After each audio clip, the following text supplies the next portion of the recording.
Okay. So we started operational amplifiers, and basically started. I'm going to continue on in that light. Did any homework appear or not? If you did, you wouldn't know. Yeah, it's okay. I don't think I have that thing sync up any for this topical area, but I want to go through it with you. Anybody can check on one note, just let me know. I don't think it's safe. All right. Now this is not chapter 6 stuff. This is further down the line. So these are op amps, and I want to tell you, there's, like in the book that you have, they're going to do some of the operational, they're going to do some of the device physics. I don't hold you responsible for any of that. I'm going to go through operational amplifiers, and my entire mindset is, what would you need to know in your respective engineering areas in the real world? And you will need to know how to build sensors, and that means operational amplifiers that increase the gain of the signal, and maybe do a few other things. But first, I have to go through the basics of it and make sure everybody understands how to go about solving for an operational amplifier's output. Again, that's the symbol for an ideal operational amplifier. That's it. And there's only two laws. This is V minus, this is V plus, and this is I minus, and this is I plus. And V minus minus V plus equals 0. There's no voltage difference. That's approximately true. Whatever voltage is at one terminal is the same at the other. The other thing is, I minus is equal to I plus is equal to 0. This is something I covered last time, and this is the output.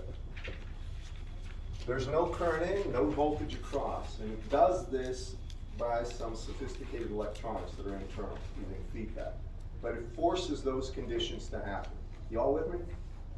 Now, I went through a basic circuit last time that looked like this.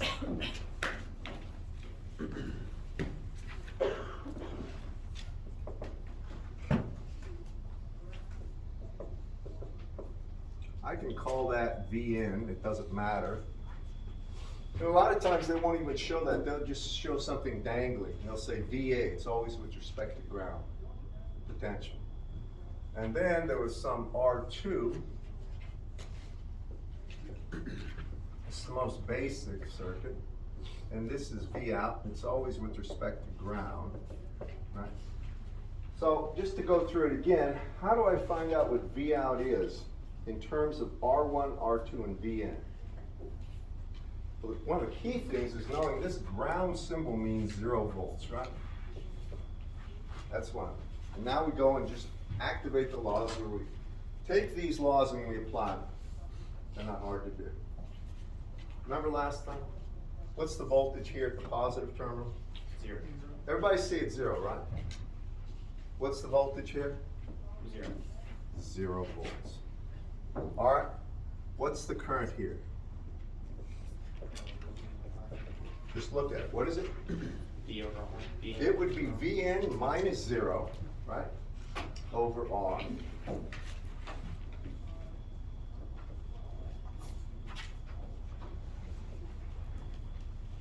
And how much of that current can go into the negative terminal, class?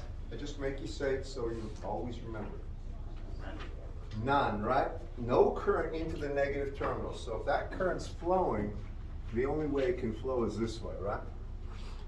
Just making sure everybody sees that, right?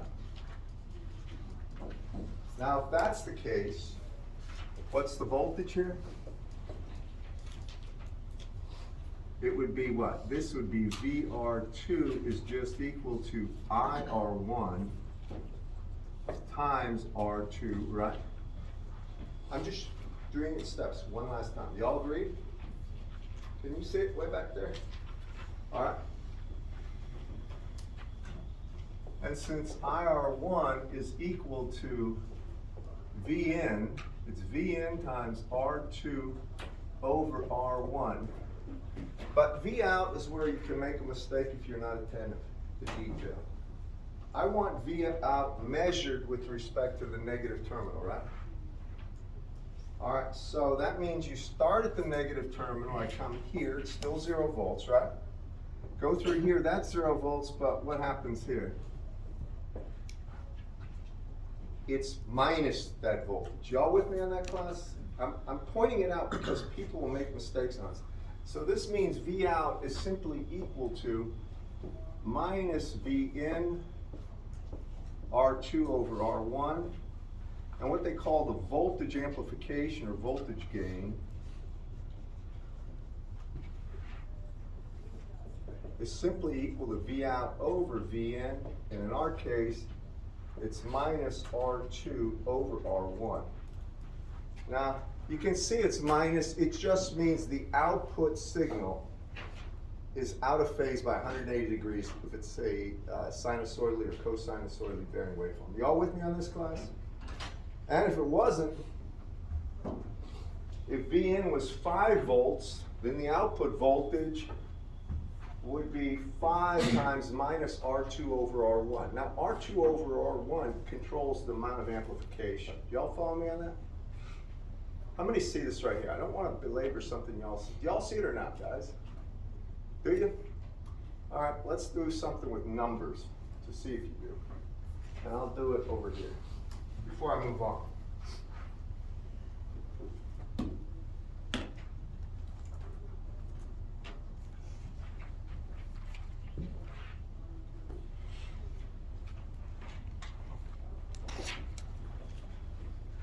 All right, I'll give you one where it will just be constant voltage. Suppose I put a voltage here of plus to minus, say 10 volts, a resistor here of 200 ohms.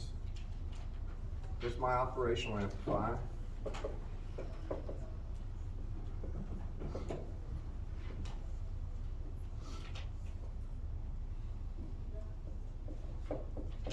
$20,000 ohms here, and I want V out there,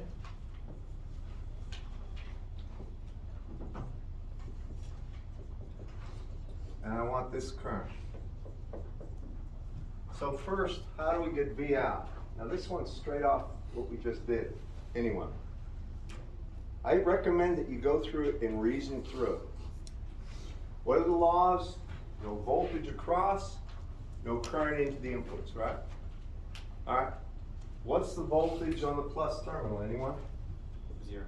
All right. What's the voltage here? 0. Right. What's this current? It's just what we did before. Can you all see this, by the way? Back there, y'all can see it, right? What's that current going to be that I'm showing you right here? 20 million. It'll be what? 10 over 200. Right. 10 over 200, all right, or 1 over 20, right? Y'all agree with that? So that's the current. I don't care about the number right now. All right? It's 1 over 20. What's the current here? Class? It's the same, right? 1 over 20.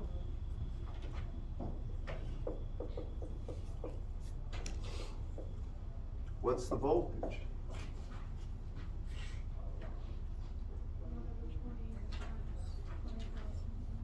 Times 20,000, right? So that's 1,000 volts, isn't it? Class?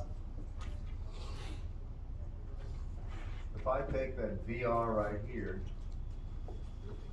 it would be 20K times, or really 20,000 when I've done it, times 1 over 20, 1,000 volts, right? Now please listen to this. Here's where people understand a little bit about it, but then they'll mess up. What's the output voltage with respect to ground? Class? Check. you know, it's negative 1,000, right? If this is 1,000, this is plus to minus 1,000 volts here. This is minus 1,000 volts with respect to ground. Please listen. Y'all with me? Now, I asked for this current. What's that current going to be?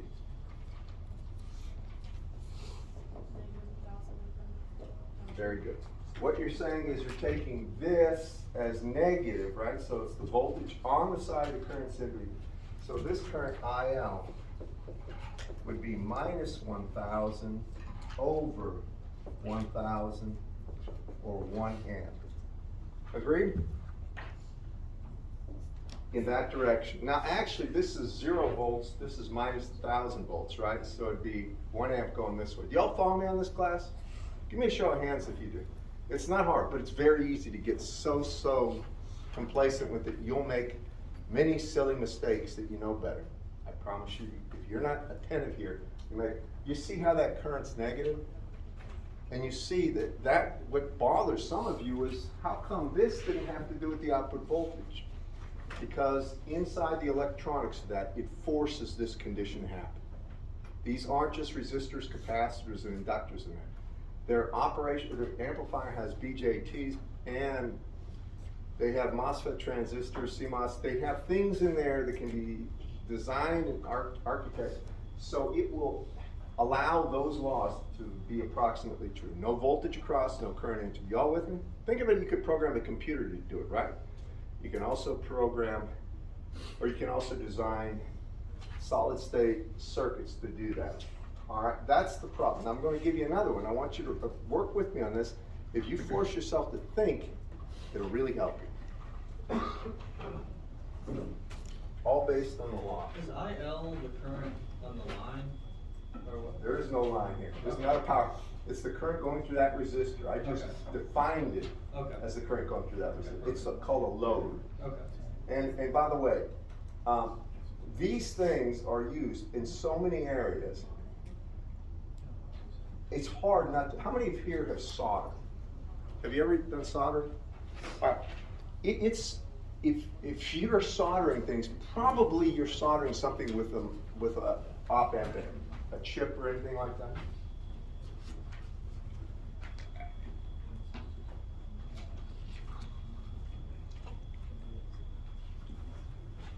All right, next.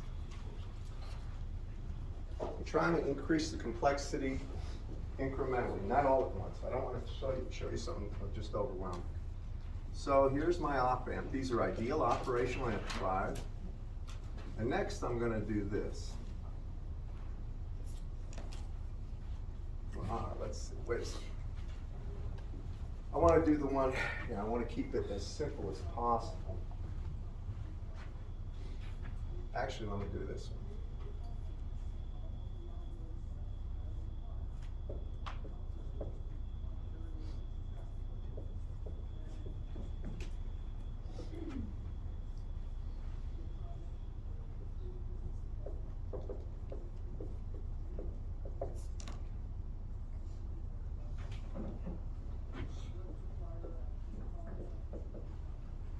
All right, for that circuit,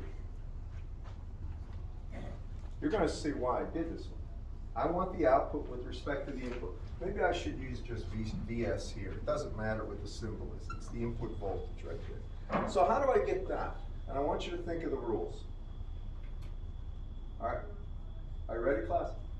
Think of what I said before. There's only 2 laws. No voltage difference, no current in or out of, right? That's it. You with me? For those of you with legal minds, this is a great problem. Do you know the voltage here with respect to ground? Sure, it's VS, right? So this is VS. Do you know this voltage? Yes. Whatever's on the negative is on the positive, correct, class? Y'all see that, everyone? Now, if you know that voltage, do you know any currents? Well, there should be no current. Isn't that 0 volts? Isn't this VS right here as well? Y'all see what I'm doing, everyone? What is this current? That's simply VS divided by R1, isn't it, class? Y'all see that? Again, just apply the laws, and this thing falls apart every time. All right, that's this current right here, IR1. How much of that current can come from there? Say it again. Why is it zero? Because that's the law, right? No current in or out of the negative or positive terminals. Y'all follow me on that? It still has to get there, so how does it get there? From right here. That means that's IR1. Y'all agree? Just think about it. It's just applying the laws. You can't lose if you do that. And what you always do is look for what you can get in terms of a voltage across the input. Then you can get the other one if you got one, right? Once you got the other one, you got the voltage on that one, then you can get usually the currents in the second half. All right, now please pay attention to this. I got that. What is V out going to be? We can get this a couple different ways. Well, I always start, that's the positive and that's the negative. I always start the negative, right? All right, come down here. What's the voltage here? Take a look. Isn't it just VS? It's just VS. All right. Now this, what is the voltage right there in R2? Please look and think for yourself. It'll stay with you if you do. We know the current is IR1, right? The resistance is R2. It means this voltage right there is going to be IR1 times R2, right? That's what this voltage is. You see how that's an increase, class? So it's VS plus, and I'm going to write it as IR1 times R2, or V out is equal to VS plus IR1 in this case is just going to be what? VS divided by R1 plus, or times R2, or it's simply VS times 1 plus R2 over R1. You see how I've done it? Applied the laws exactly as told to, and then found out what the output voltage is by deducing it. And when I find the voltage gain, AV for this circuit, that's V out over VS, you can see it's simply equal to 1 plus R2 over R1. Y'all with me? If I know the input voltage, I know the output. What's the one thing about this that's different than the first one? Aren't they very close? What if R2 is much greater than R1? Isn't 1 plus R2 over R1 about R2 over R1? Y'all follow me? There's one thing it's missing. No negative sign. This is a non-inverting amplifier. This does not change the output sign. And there are reasons for that change that are important that come later and have to do with more things than we're going to get into in this class. But here are two simple circuits that will get you an amplification. One inverts the input, right?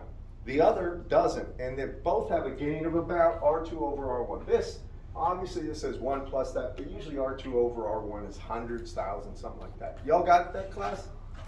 We're going to do another one. And I like to do them with just a little bit of added complexity, not a ridiculous amount.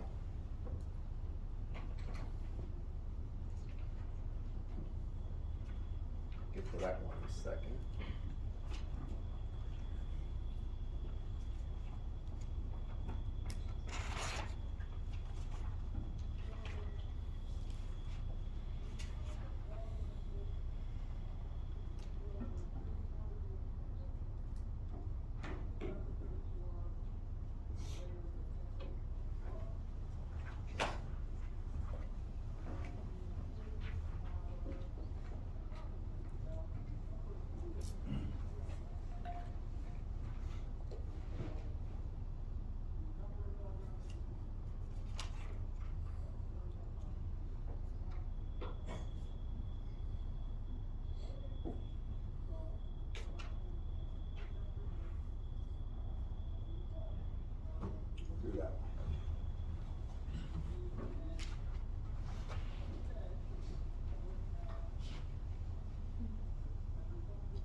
I want V out. And I want IL as shown. IL for load. Everybody okay with that? It's really almost identical to what we just did, almost. And I would encourage you not to memorize formulas for inverting, non-inverting, because there's always subtleties that can happen where they won't work. But you all follow me, the rules I told you how to do it. So how would you do this one?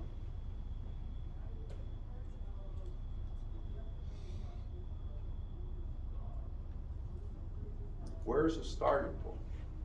What do you know about the input terminals in terms of voltage with respect to ground, anyway? They're 20 volts.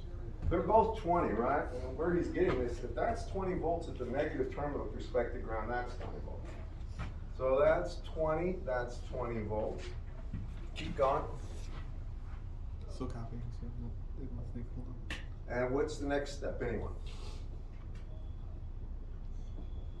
In that current, the 20 volts divided by 50. All right, he's saying this current, and I'll just call it I-50, is equal to 20 over 50, right? Or 2/5, or 4/10, or 0.4 amps. Do you all agree with that? I want to do it this way, because people get in the habit of looking at formulas, and if something's a little different, and that formula doesn't fit, and they're trying to make it fit, and it's all wrong. But if you use the laws, you'll never mess up. Do you have a question? No, I was gonna say, wouldn't the current have to come from the other? It does. You're ahead. Yeah. I just want to make sure we all agree on that one. Absolutely. Now I was going to say my next step is how much current comes through that plus terminal.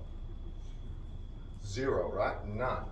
So this current right here, I plus, is 0. All the current comes from there, right? I'm just making the point slowly to make sure there's nobody that misses it. Therefore, this is 20 over 50, or really what?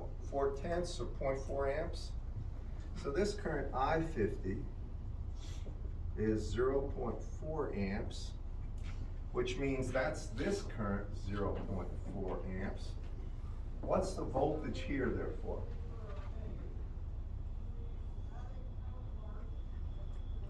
You know the current, right? You know the resistance, multiply the two, you got the voltage, right? So this is 100 times 0.4, or 40 volts, isn't it, class? Right? Here's something I could see people doing wrong. They'll see 40 volts, they'll just put it as the output voltage if they're in a hurry. It's not, is it? How do we get the output voltage, anyone? Anyway.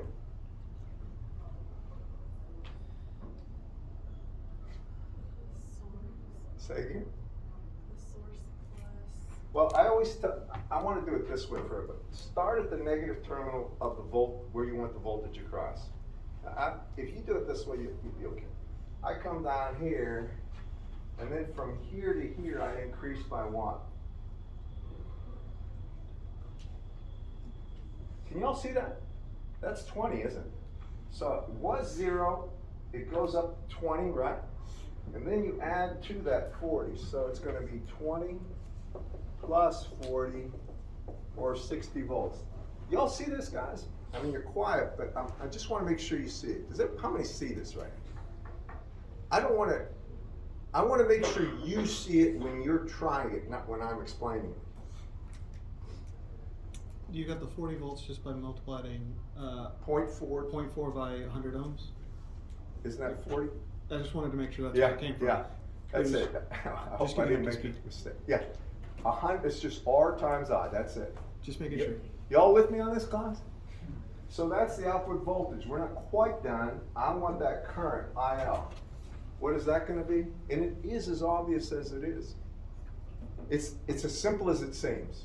60 over 1K. Right. It's just going to be, IL is going to be 60 divided by 1K, right, or 60 milliamps. Now I'm doing that because a lot of people, whenever they see something that looks too easy, they know it's a trap. It's not a trap, it's that easy, promise you, okay? Just please, if you don't understand something, you have a question, ask it. But if you're attentive here, you're not gonna have any problems. Has anybody had operational amplifiers in any other class? You have what class? Measurements and instrumentation. In ME? Yeah.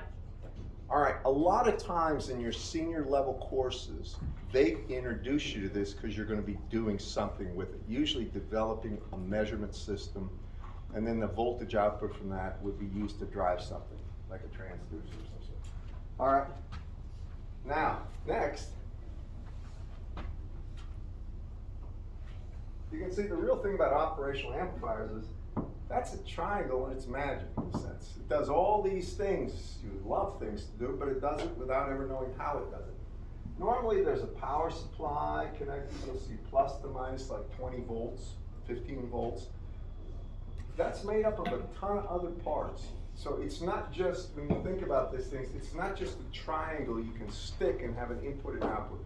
You need power supplies, might need a heat sink, something that will dissipate heat. There's other things that work here, but this is how ideal op amps work, and they're very nice.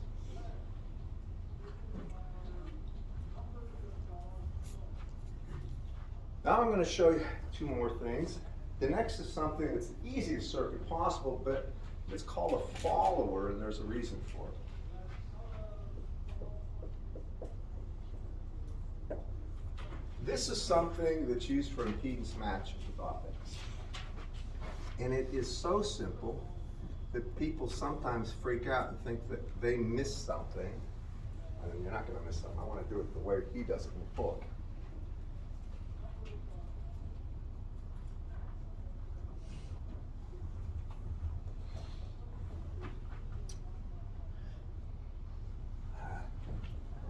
Gotta make sure. Yeah, he's just like that.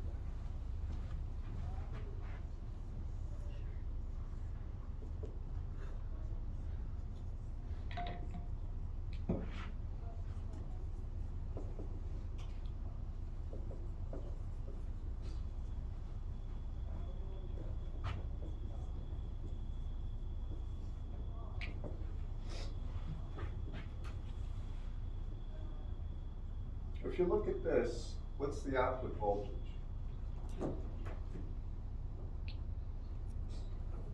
It's as Yes. easy as it looks. Yeah. That's VS, right? What's this? Yeah.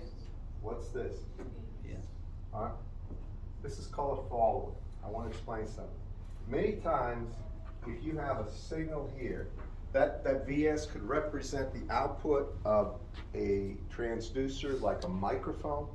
It will have a very high internal impedance, and it needs something before they can do anything with that signal VS.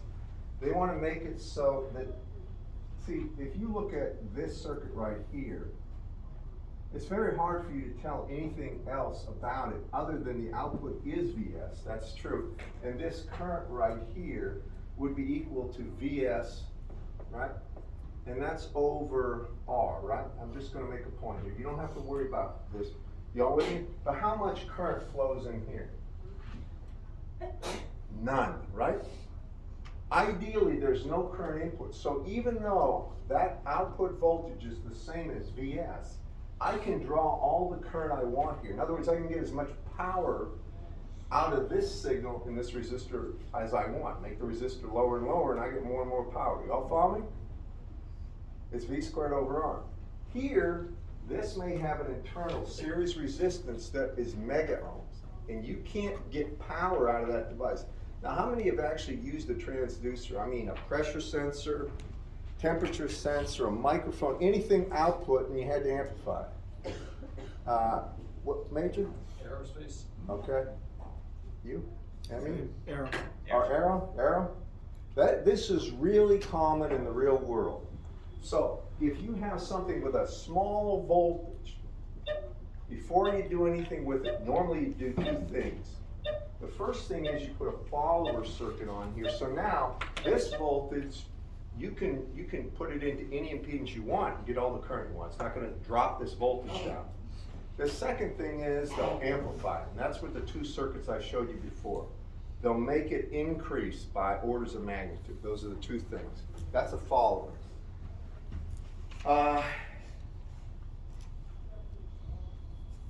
I'm looking at I'm trying to just hit the circuits that are important. Now there's one other thing, and this is important. This used to be real important back in the day of analog electronics, but now digital electronics, not so much.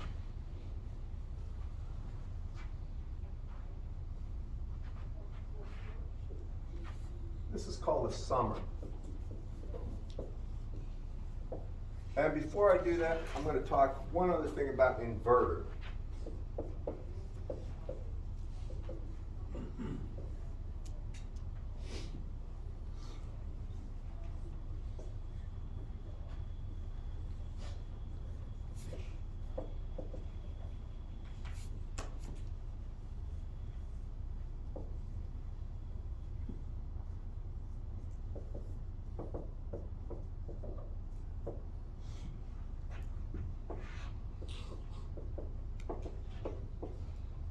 Alright, this is an inverter. The only thing it does is takes the input signal and it multiplies it by a -1 or inverts it. Let's see how. If you look at this, this is the first circuit I showed you guys. The voltage here is 0 volts, isn't it? Right? If that's 0 volts, then the current here is Vs over R. Do you agree with that? We know none of that current can enter the negative terminal, right? No current into it. All that current has to go this way, right? It means it develops a voltage here simply equal to I times R, or it's simply equal to Vs, isn't it? Right here, y'all follow me? The same current's going through both resistors, they have to have the same voltage, don't they, class? Now, what's the output voltage? Start at the negative terminal, right? 0, and that is a minus Vs. Y'all see that? So that means the voltage gain of this is just V out over Vs, or just -1.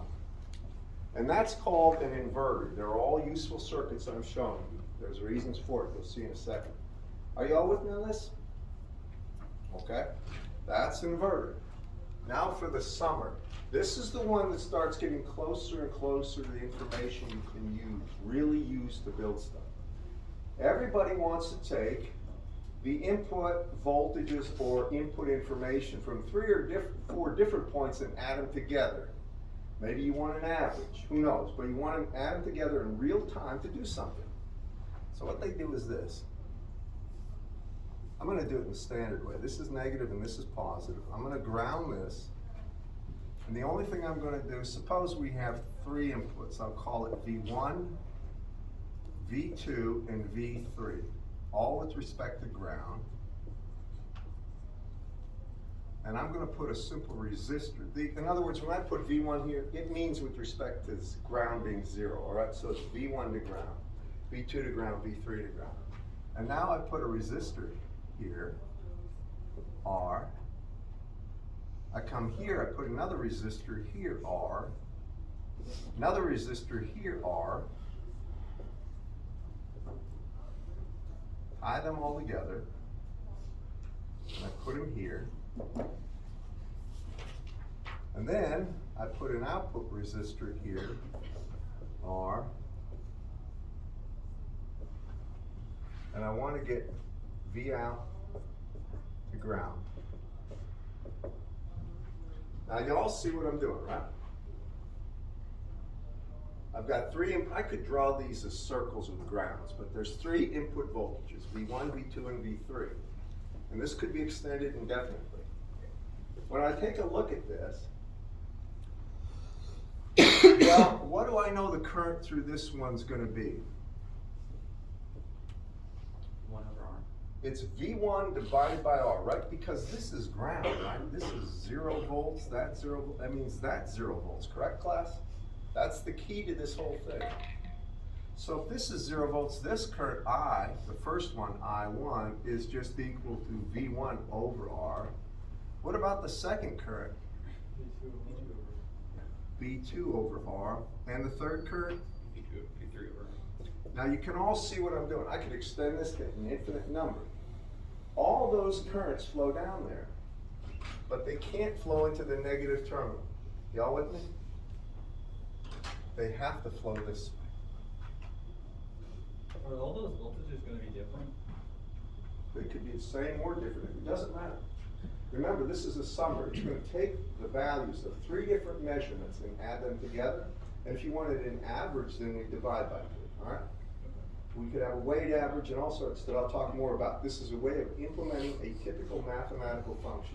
By the way, many, many times with sensors in the field, you may have 30, 40, maybe 100 or more temperature sensors, but you don't care about the value on each one. You really care about the average. Now with digital computers, you simply write one.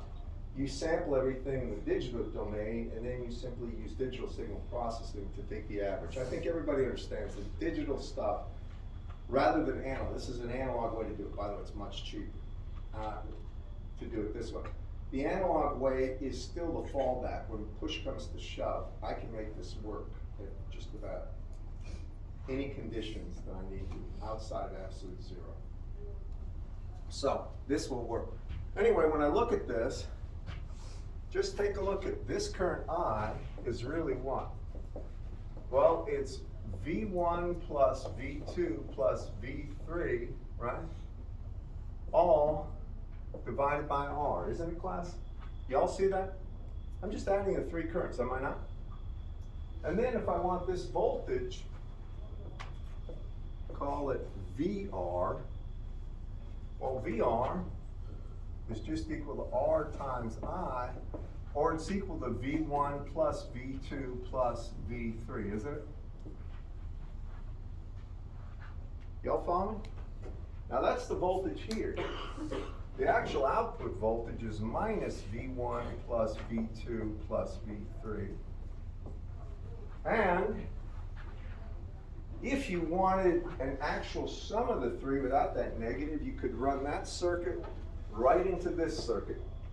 And that's an inverter, and you would get the output. Y'all follow me? Take the output of that one and just stick it right there where Vs is. And now you get the exact you would get Vs here would be V1 plus V2 plus V3. How many see that right there? Are you with me? Something else I'm going to tell you, and a lot of you are seeing that you can really manipulate it. You know what, if you had a weighted average where, say, one measurement was 3 times as important as another, then you could adjust these values of R so that in the final equation, I mean, this would be V1 over R1 plus V2 over R2 plus V3 over R3, and then that would be multiplied by, say, an R4. You could adjust the ratios to get any weight you want. Y'all follow me on that? That was typically done, and this is easy to do. Easy. Okay, so that's a summer. How many can guess if there's a summer, there's also something that would be equivalent to subtracting values, right? You can do it. I'm not going to do it here. I'm just trying to show you the basics. But anything, any mathematical operation that's basic, you can do with these operational amplifiers very easily. And back in the day, this is how it was done in computers when they had analog computers. I don't even know of a place that has, well, they might have one for demonstration purposes upstairs, but analog computers have gone the way of the prairie chicken. They're just not around anymore.